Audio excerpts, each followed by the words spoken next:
Olá, seja bem-vindo ao Região, aqui pela TV União. Você que recebe o nosso sinal nas cidades da área de cobertura da TV União e também a você que nos acompanha pelas redes sociais, nosso muito obrigado. Hoje vamos conversar com Márcio Francioli, ele é o provedor da Santa Casa de Misericórdia Dona Carolina Malheiros, de São João da Boa Vista.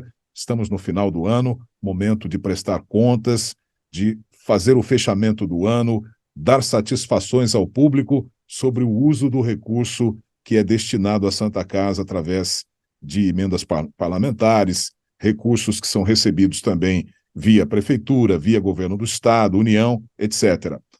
Márcio Francioli, seja muito bem-vindo, obrigado pela presença mais uma vez. Olá, Magalhães. É um prazer falar com você, com seu público. Você tem um programa de grande extensão e é sempre muito importante a gente poder trazer informações a respeito disso, para que você, através do seu canal, leve isso à população de São João e região. Muito obrigado pelo convite, é um prazer estar com você. Prazer é nosso, Márcio. A gente sabe do sacrifício, das dificuldades todas. Mas, Márcio, vamos começar o nosso bate-papo falando sobre o ano de 2022, que está se encerrando. O que é que você destacaria desse ano que está terminando? Um dos principais fatos, coisas que aconteceram, foi que nós deixamos de ser uma OS e de fazer a gestão da saúde pública de São João da Boa Vista. Isso nos trazia um peso tremendo, e desde o início, quando a atual prefeita Terezinha entrou, mas eu já disse isso no passado, eu havia pedido a ela, e ela realmente se dedicou e cumpriu e tirou esse peso da gente. Então, hoje, nós estamos cuidando exclusivamente do hospital. E essa atividade de OS agora está nas mãos de uma OS que se dedica exclusivamente a isso, que no caso é o Instituto Rita Lobato. Isso é uma coisa super importante que aconteceu para a gente. E, paralelamente, a gente tenta trazer para o hospital benefícios que sempre tem como meta trazer, melhorar as qualidades, melhorar o bem-estar de todos os pacientes que por aqui passam. Tá? Esse é um fato muito importante. Então, além desse fato, dessa ocorrência, que nós deixamos de ser uma OS, que hoje esse trabalho está sendo feito, e muito bem feito, por sinal, pelo Instituto Rita Lobato, a Santa Casa começou a ter um olhar mais crítico dentro do próprio hospital, né? Isso só traz benefícios para os pacientes que por aqui passam, porque a gente está tentando melhorar a qualidade do serviço, a equipe médica está tendo uma atenção muito boa. Então, hoje, apesar de algumas ocorrências, o hospital tem sido muito elogiado por aqueles que aqui passam.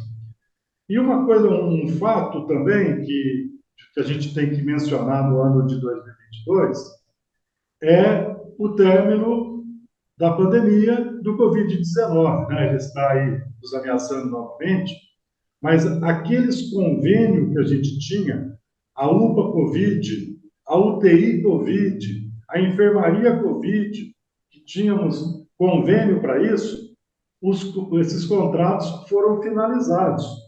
E posso dizer para você, com muita transparência, com muita segurança, nós chegamos a devolver, no ano de 2022, para a Prefeitura, mais de 16 milhões de reais. Isso também não implica na perda de receitas para a Santa Casa, por exemplo, o fato de vocês não serem mais uma organização social? Não, eu acredito que não. A minha ideia, a minha filosofia que, é que realmente a Santa Casa tem que se dedicar ao seu fim, que é o atendimento final ao munícipe. OS, para que a Santa Casa tivesse essa gestão da saúde pública, ela deveria ter uma segunda empresa dentro da Irmandade, e não ser a Santa Casa para gestionar a saúde. Porque uma OS, teoricamente, ela não tem lucro, ela não pode ter lucro. Por isso que os dinheiros são devolvidos. Então, o que nós tínhamos era, sim, um acúmulo de funções dos próprios funcionários que nós temos. Tá? Nós não tínhamos, assim, funcionários exclusivamente, tinha alguns, sim, mas exclusivamente da UES. A contabilidade, por exemplo, era a própria equipe da Santa Casa que fazia. O departamento jurídico é o mesmo, e assim sucessivamente. Então, isso tinha um desgaste de um trabalho excessivo com a mesma equipe que nós temos hoje. Tá? Então, eu não vejo um prejuízo, eu vejo, sim, um ganho para todo mundo, para ambas as partes, para a prefeitura, para a população, que eu tenho certeza que melhorou a qualidade do serviço, e para a Santa Casa, que tem um olhar muito mais crítico em cima do seu objetivo. Que esse pessoal que hoje chega na UPA, que hoje chega nos postinhos, e que necessita de uma internação, a sequência do atendimento é dentro da Santa Casa. Mas o básico, os primeiros atendimentos, são feitos na rede pública e é feito por essa OS agora, no caso, o Instituto Rita Lobato. Eu gostaria agora que você falasse, então, sobre a devolução para os cofres municipais, para os cofres públicos, desses quase 16 milhões de reais. Isso, nós já transferimos no ano de 2022. Todos os convênios,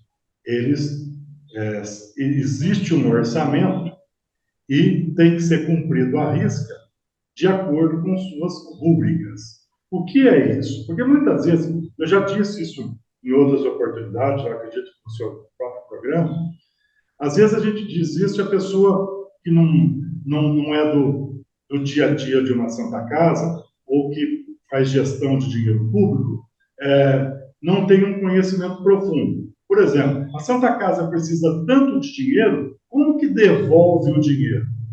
Nós temos que devolver esse dinheiro porque o contrato número X teve uma verba destinada para fazer a administração daquele recurso dentro daquele contrato. Por exemplo, UPA Covid. Lá tinha funcionários, lá tinha médicos, medicamentos, água, luz, telefone, de tudo aquilo que se tem lá dentro. Então, esse dinheiro vinha para fazer aquele pagamento. Nós não podemos tirar aquele dinheiro e usar dentro da Santa Casa. O dinheiro que nós tínhamos recebendo para fazer a gestão da UTI Covid, ela era exclusiva da UTI Covid. Nós não podíamos usar na enfermaria Covid. Então, e dentro da enfermaria Covid também, o seu destino. Quando encerrou esses convênios, foram fazendo as prestações de contas, e diga-se de passagem, Magalhães, a nossa prestação de conta de um desses convênios, que está definitivamente feito pelo Tribunal de Contas do Estado de São Paulo, nós recebemos um elogio por aquilo que foi pela conta prestada. Não teve sequer um apontamento. Tivemos assistindo isso, fomos convidados para assistir, que foi o convênio que devolveu 5 milhões e 700, se não me engano. Tá? Então, tudo que se faz, a gente tem que prestar conta com muita clareza, com muita transparência, dentro de cada convênio. E é isso que nós fizemos com o dinheiro, porque senão a gente poderia pegar esse dinheiro e construir uma UTI nova, etc. Né? Então, cada convênio tem a sua prestação e nós fazemos isso com muito cuidado, com muita transparência, com muita responsabilidade. É isso que o usuário comum não entende, né? A Santa Casa, vivendo um cenário econômico sempre instável, devolver esse recurso. É importante que você explique. O desvio de finalidade, ele pode nos causar, é a única coisa que pode causar a mim, provedor, uma ação de responsabilidade fiscal disso aqui. Eu não tenho salário, ninguém da mesa tem salário. Nós somos voluntários. Então, nós temos que fazer uma gestão do dinheiro público com muita transparência. E o desvio de função do dinheiro é a única coisa que nos causa danos. Então, a gente procura fazer isso dentro da maior transparência possível. Tá? E uma outra coisa importante, dando sequência ao Covid, é que com o fechamento da UTI Covid, e com o esforço da nossa prefeita Terezinha, com o esforço da DRS, essa autorização que tínhamos de 10 leitos de UTI, que nós chamamos de legado do Covid, foi transformado em 10 leitos de UTI geral. Tá? Isso é uma coisa super importante. São João da Boa Vista tem 10 leitos há 40 anos. A UTI nossa vivia lotada. Ainda assim, de vez em quando, ela está com a sua capacidade máxima. Mas nós deixamos de 10, passamos para 20. E isso houve um investimento da prefeita Terezinha. Ela investiu aqui quase R$ 800 mil para que a gente reformasse uma ala. Houve uma participação de algumas empresas, né, de 3 empresários. Houve uma participação da própria Santa Casa, que também contribuiu com algumas verbas, algumas coisas, e isso custou mais ou menos aproximadamente R$ 1 milhão, fazendo conta redonda, do qual a Santa Casa e esses empresários e mais a prefeitura, unidos, fizemos uma reforma de uma ala, comprou-se equipamentos novos, equipou-se aquele ambiente e hoje São João da Boa Vista tem 20 leitos de UTI, muito bem equipadas, ambas, que nós ficamos com 2, né? Nós não estamos com uma só. É uma UTI de cada lado no pavimento superior. E ambos os lados muito bem equipados. Vocês terão necessidade de recorrer novamente à prefeitura, aos cofres municipais, para melhorar a infraestrutura, para receber novos casos de Covid, ou essa infraestrutura que você citou agora, o aumento de leitos de UTI, essa estrutura é suficiente? Olha, se voltasse uma pandemia, não, porque aí nós teríamos que transformar novamente uma das alas em UTI Covid, isso traria prejuízo. Mas o Covid hoje, ele está sendo encarado como uma doença contagiosa como qualquer outra. Então, hoje, por exemplo, se chegar aqui uma pessoa e que estiver que ser internada, nós temos que ter uma ala de isolamento, tanto dentro da UTI como dentro das enfermarias.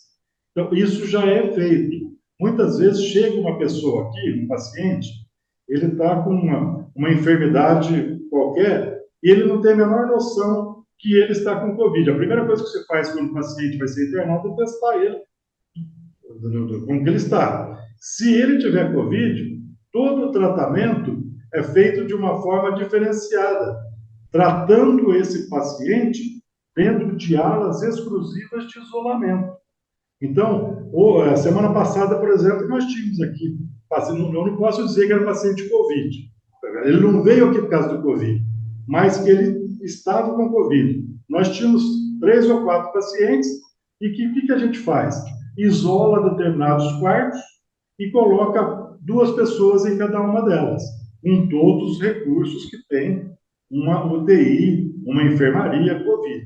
Tá? Então, por enquanto, e tomara que isso não volte, o Covid está sendo conduzido, está sendo tratado, está sendo visto como uma doença, uma gripe, né, se pode dizer assim, contagiosa como outra qualquer. Tá? Qualquer doença que merece esse isolamento. E é assim que nós estamos tratando. Não se pensa numa ampliação de ala. Mas se isso acontecer, com certeza, vai ter que haver investimento público. Márcio, nós vamos agora rapidamente para o intervalo. Voltamos já já.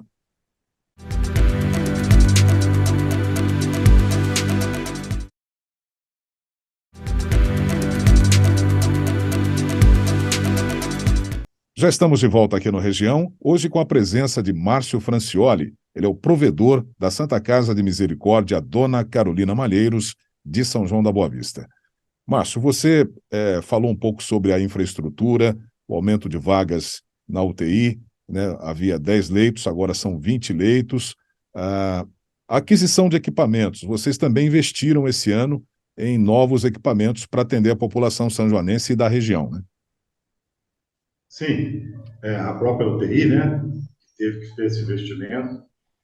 Tivemos alguns recursos advindos de associações, de empresas, de parceiros, de emendas parlamentares, como mesa cirúrgica, através do Lions. Tivemos, através de recursos do Estado, que nos mandam verbas para que da área jurídica criminal e essas entidades, essas áreas e juízes, nós fazemos um projeto e eles aprovam e a gente acaba adquirindo bens, como máquinas de limpeza, foco cirúrgico, bisturi elétrico, coisas assim que custa 30, 40 mil reais. Isso é uma sequência durante o ano que nós somos muito ajudados por essas áreas. E também de outras empresas, como aconteceu com o velório, por exemplo. Nós fizemos toda aquela reforma, aquela revitalização, que eu acredito que toda a população já viu, né? Tenha visto, e ali não tem nem um centavo sequer de dinheiro da saúde, de dinheiro público. Ali foi tudo feito através de parceria com empresas privadas. Dezenas de empresas nos ajudaram lá, principalmente as funerárias, que entraram, fizeram um investimento para que fizesse aquilo lá, né? E, paralelamente, dentro do hospital também, nós estamos fazendo algumas coisas para funcionários. Nós trocamos o auditório, onde passamos por Mais Saúde, que está tomando, eles, o plano de saúde Mais Saúde, está fazendo uma reforma lá embaixo, tudo, evidentemente, com recursos próprios deles, para que eles possam dar um atendimento melhor aos seus afiliados. E nós estamos fazendo, por dentro também, benefícios para os funcionários. Fizemos aqui uma sala de café, um auditório, um reservatório de alimentação, e fizemos aqui uma coisa super importante, que é a construção de um depósito de oxigênio. Você passar na Ernesto de Oliveira agora, do lado da onde hoje é o estacionamento, você vai ver um grande tubo lá. Isso aí, antigamente, nós tínhamos aqui, ele não entrou em operação ainda, vai entrar agora no final do ano, que cabia-se apenas 15 mil litros de oxigênio. Hoje lá vai caber 100. Então, é um puta do investimento feito, tudo com verbas de empresas parceiras. Tá?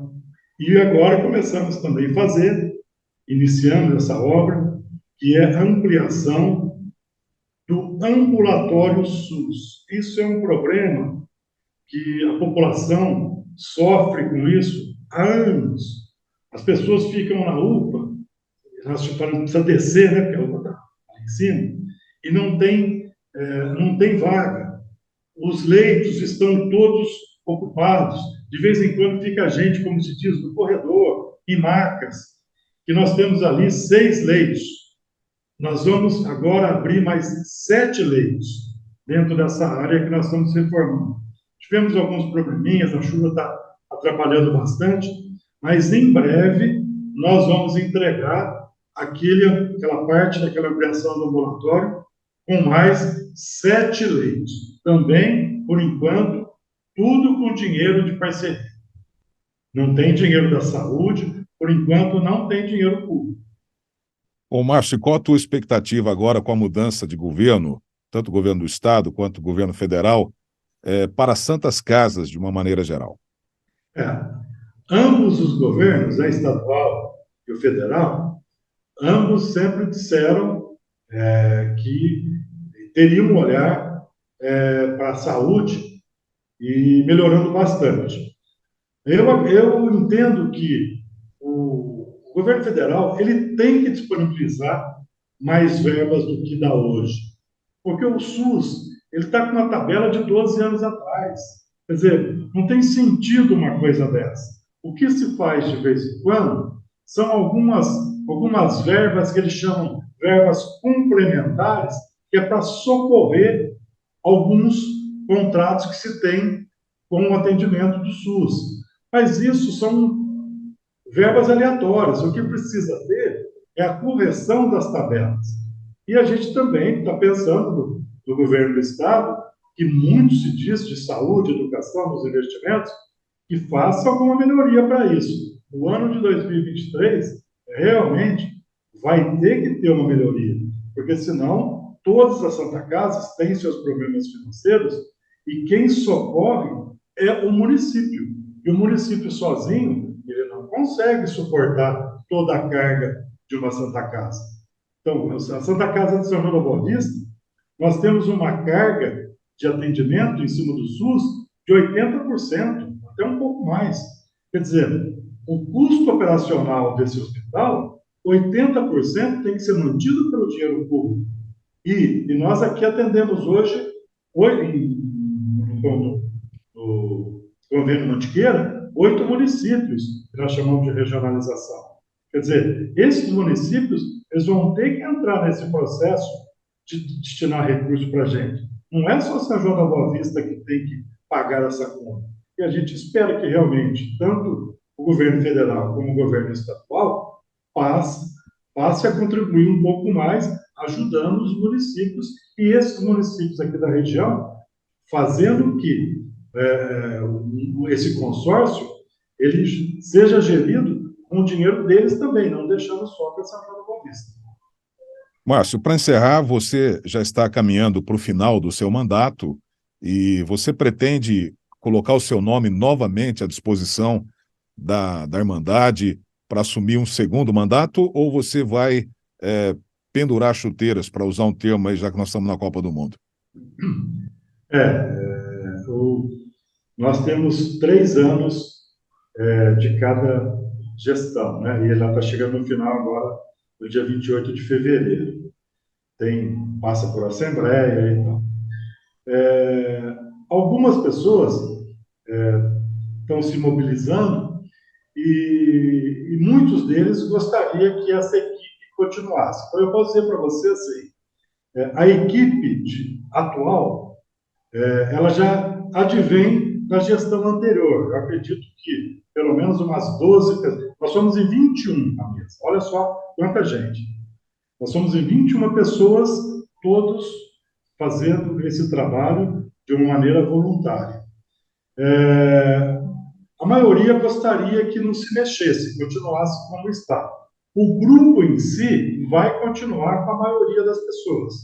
Então, esse grupo que hoje está na administração da Santa Casa pretende colocar seus nomes à disposição da Assembleia e, se eleito, continuar. Talvez troque algumas funções em algumas pessoas, mas posso dizer para você que nós estaremos à frente, se merecer a confiança da Irmandade, de continuar gestionando a Santa Casa por mais 3 anos. Muito bem, Márcio Francioli, muito obrigado pela sua presença. Eu que agradeço, Magalhães. Obrigado a todos, telespectadores de você, que eu sei que seu programa tem uma abrangência muito grande, e a gente se coloca sempre à disposição de dar as informações do momento que nós estamos passando. E isso é uma missão nossa e uma obrigação que a gente assume quando a gente adere a essa gestão. Muito obrigado a você e a todos. Até uma oportunidade breve. Muito obrigado. E nós vamos ficando por aqui, agradecendo a você que esteve conosco até agora. Um grande abraço e até o próximo Região.